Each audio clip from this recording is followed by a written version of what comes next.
Hello students, BSc third year Hindi medium unit first paper third vertical elastic string. ठीक है, इसका हम first example देखेंगे।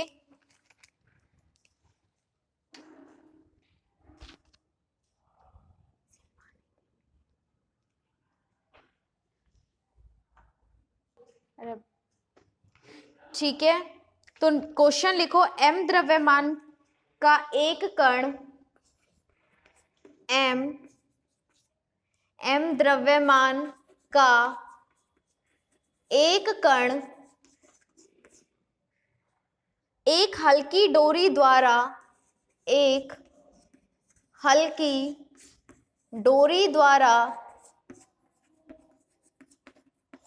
एक निश्चित बिंदु से लटका हुआ है। एक निश्चित बिंदु से लटका हुआ है तथा इसे लघु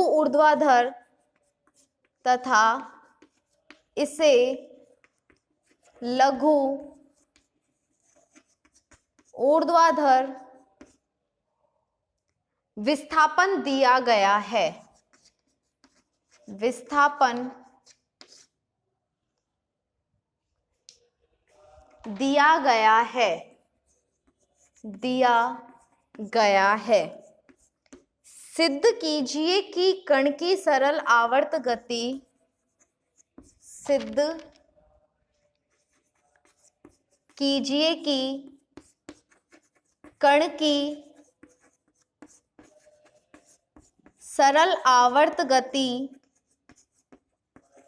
सरल आवर्त गति होगी यदि संतुलन की दिशा में डोरी की लंबाई संतुलन की अवस्था में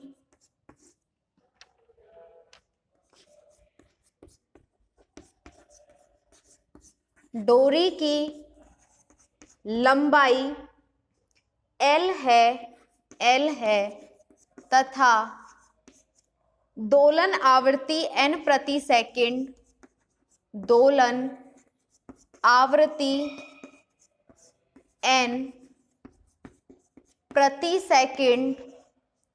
है, तो सिद्ध कीजिए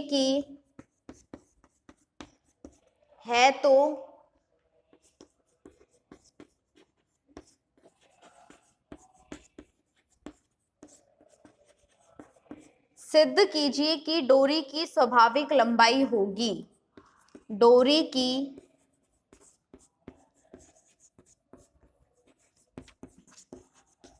स्वाभाविक लंबाई होगी L minus G upon 4 pi square N square. ठीक है, क्वेश्चन नोट करो, फिर सॉल्व करेंगे इसे।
देखो आगे हमें दिया है m द्रव्यमान का एक कण एक हल्की डोरी द्वारा एक निश्चित बिंदु से लटका हुआ है। सबसे पहले तो हम एक क्या लेंगे, डोरी लेंगे। ठीक है, डोरी लो, मैं इसका चित्र बनाती हूं। ये पॉइंट O है और ये पॉइंट A है, और O पॉइंट से A पॉइंट की जो लेंथ है वो हमें निकालनी है। क्या निकालनी है, स्वाभाविक लंबाई, उसकी नेचुरल लेंथ क्या है। इसको हमने मान लिया कि ये A है, हमें किसका मान निकालना है, इस A का मान निकालना है। ठीक है, क्या लिख रहा है, एक हल्की डोरी द्वारा एक निश्चित बिंदु से लटका हुआ है। तो मैंने A बिंदु पर m द्रव्यमान का एक कण लटका दिया, जिसके कारण ये डोरी नीचे तक खिंच गई और संतुलन की अवस्था में आ गई। जब डोरी उस m द्रव्यमान के कारण खिंचकर संतुलन की अवस्था में आती है, माना वो पॉइंट कितना है, हमारा B पॉइंट है। ठीक है, वो पॉइंट कितना हो गया, हमारा B। और ये जो खिंचाव आया है m द्रव्यमान के कारण, इसके कारण क्या होगा, एक तनाव उत्पन्न होगा। ठीक है, क्या उत्पन्न होगा, तनाव। और हमें दिया हुआ है, पढ़ो आगे, तथा इसे लघु ऊर्ध्वाधर विस्थापन दिया गया। ठीक है, सिद्ध कीजिए कि कण की सरल आवर्त गति होगी यदि संतुलन की अवस्था में डोरी की लंबाई L है और संतुलन की अवस्था कहां पर है, B पर, और हमें ये लंबाई कितनी दी है, B दी है।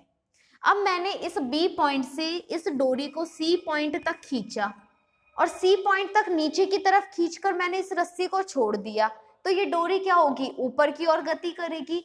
तो T टाइम पर जो इस कण की गति होगी वो क्या होगी, P। जब उस टाइम पर हमने देखा तो वो कहां पर है, P बिंदु पर है, और P बिंदु पर जो ये लंबाई है वो मैंने मान ली x। ठीक है, लिखेंगे अब इसके बारे में हम।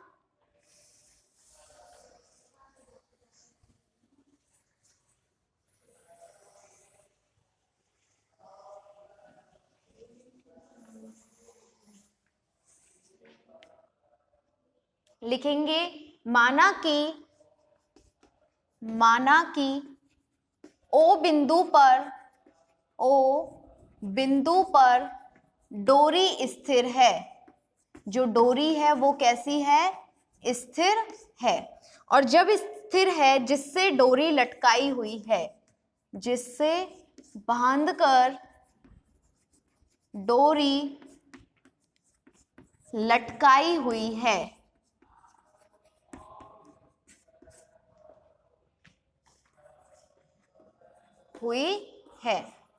तथा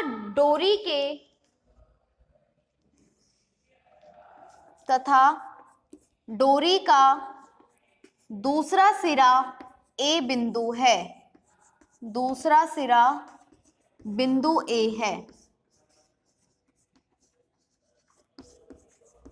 है। तो जो AO की लंबाई मैंने मानी है वो क्या मानी है, A। ठीक है, आगे लिखेंगे A बिंदु पर m द्रव्यमान का एक कण एक लटकाया जाता है या पिंड लटकाया जाता है, जिससे डोरी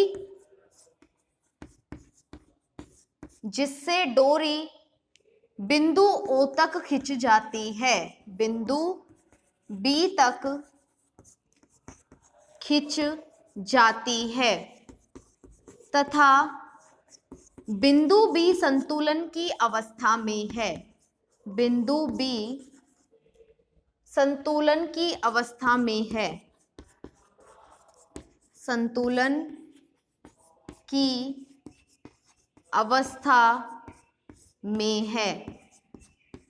और जब ये संतुलन की अवस्था में है, ठीक है, कहां पर, बिंदु B, तो हमें दिया है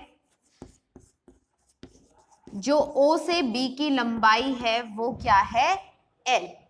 ठीक है, जिसके कारण डोरी में तनाव उत्पन्न होता है, डोरी में तनाव उत्पन्न हो जाता है, उत्पन्न हो जाता है। और जो ये तनाव उत्पन्न हुआ है, इस तनाव, ठीक है, और ये तनाव किसके इक्वल होता है, उसमें लगने वाले भार के इक्वल, और भार क्या होता है, mg लैम्बडा। ठीक है, ऊपर कौन सी लंबाई आती है, जो बड़ी है, और नीचे उसकी स्वाभाविक लंबाई आती है। अब उसकी टोटल लंबाई है l, कब, संतुलन की अवस्था में, जिसमें से नेचुरल लेंथ स्वाभाविक लंबाई कितनी है, a। तो अगर मैं l में से a घटा दूं तो हमारे पास बढ़ी हुई लंबाई आ जाएगी और उसकी लंबाई स्वाभाविक लंबाई a। ये किससे लिखा है, हुक के नियम से। नोट करो यहां तक इसे।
आगे लिखो,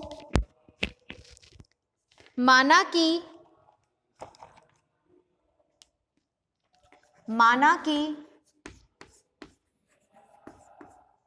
डोरी को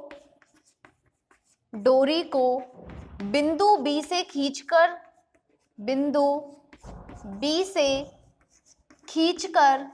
बिंदु C तक लाया जाता है।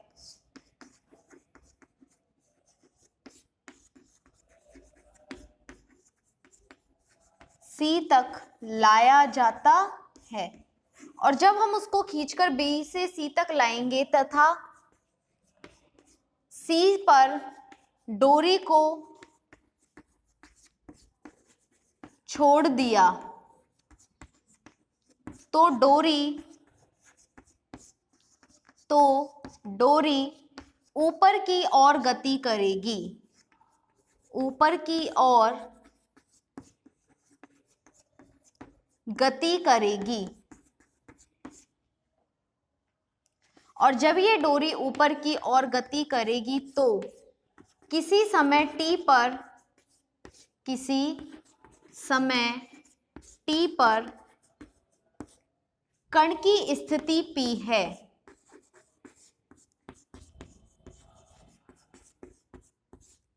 P है, तथा माना कि B से जो P की हमने लेंथ है वो हमने मान ली x। इसके कारण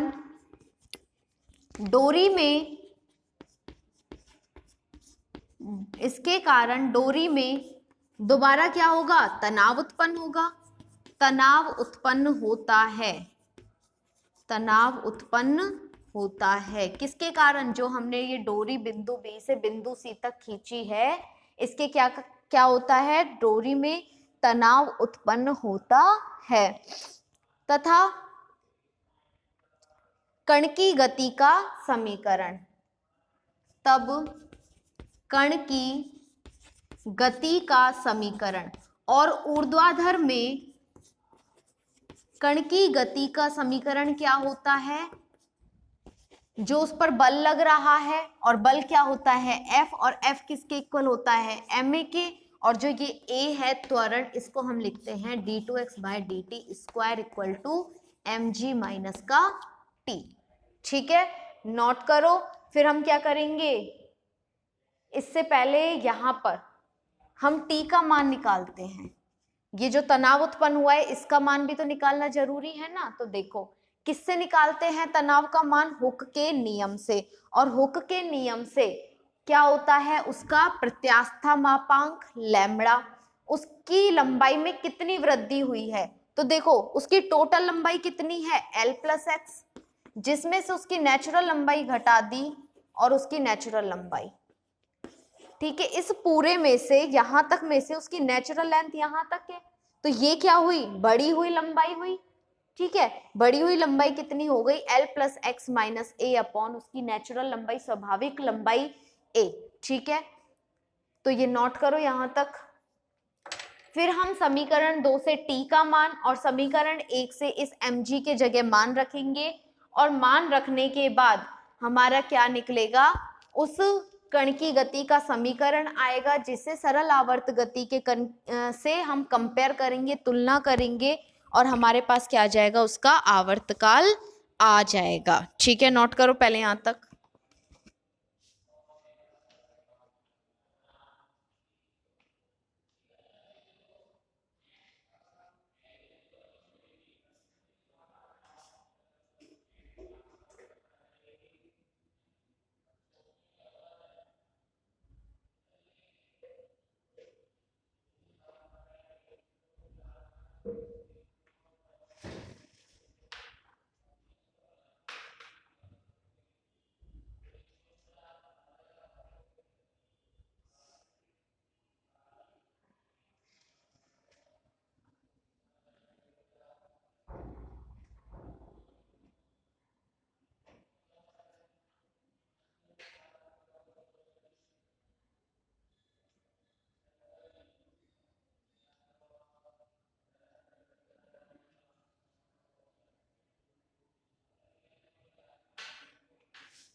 अब देखो समीकरण 1 और 2 से हमने क्या किया, मान रख दिए, तो क्या आएगा, m d2x/dt² equal to lambda l - a upon a minus का t lambda l+x - a upon a। इसको मैं क्या करूंगी, सॉल्व करूंगी, m d2x/dt² lambda l - a upon a minus, अब इसमें से लैम्बडा माइनस a को मैं क्या कर रही हूं, अलग, तो lambda - a upon a minus का लैम्बडा x अपॉन a, ये दोनों क्या हो जाएंगे, कैंसिल। तो m d2x/dt² इक्वल टू क्या आएगा, माइनस का लैम्बडा x अपॉन a। इस m को मैंने यहां लेके चली गई, d2x/dt² इक्वल टू माइनस का lambda upon a m x। ठीक है, समीकरण नंबर 3। अब क्या करेंगे, लिखेंगे, हम जानते हैं कि सरल आवर्त गति का समीकरण, सरल आवर्त गति का समीकरण। और सरल आवर्त गति का समीकरण क्या होता है? d2x by dt² equal to minus का म्यू x, समीकरण नंबर 4। क्या करेंगे? समीकरण 3 और 4 की तुलना करेंगे। नोट करो पहले यहां तक।